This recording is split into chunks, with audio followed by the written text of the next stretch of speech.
So the second case of back-to-back actions that we're going to look at is almost did / almost does. Okay. Okay. So the word for almost in Arabic is kada. That right? sounds really similar to It does, kana. right? Especially if you're congested. Yeah. So kada, yakadu means almost, right?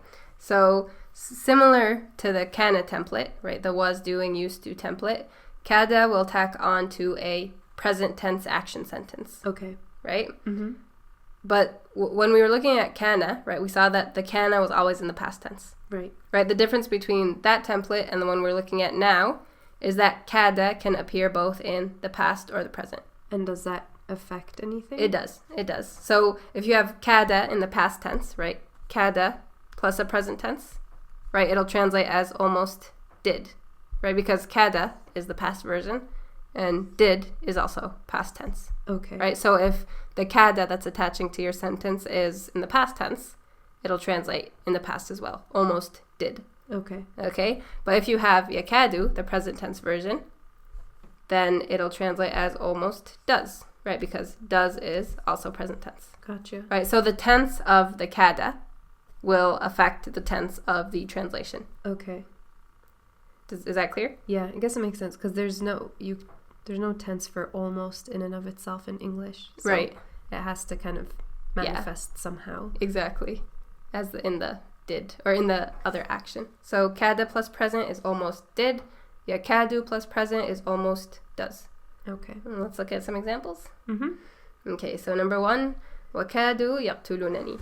So here we have kadu, and what can you tell me about the tense of kadu? It's past because we have past tense indicator. Right, this is past tense, and then it's followed by a present tense action sentence. So يَقْتُلُونَ is our present tense action, and then ni, that's just the attached pronoun, receiver. Gotcha. Right, so يَقْتُلُونَني is a normal present tense action sentence, and then we have kada tacking onto it. Gotcha. Right? And since the kada is past tense, what did we say about translation? When the kada is past, it'll translate as Past, so almost did. yeah, almost did, right? So they almost killed me, Okay. right? And where are we getting the they from here? The conjugation, the wow ending indicator. Yeah, the embedded indicators, right? The embedded doers.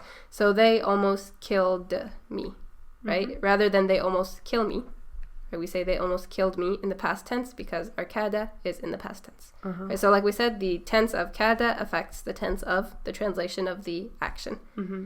Okay, let's look at another example. تكاد تميز من الغيظ. So we have another case of back-to-back actions. We have takadu, starting with takadu.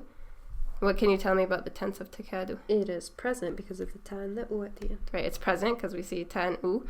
And then what's tamayyazu?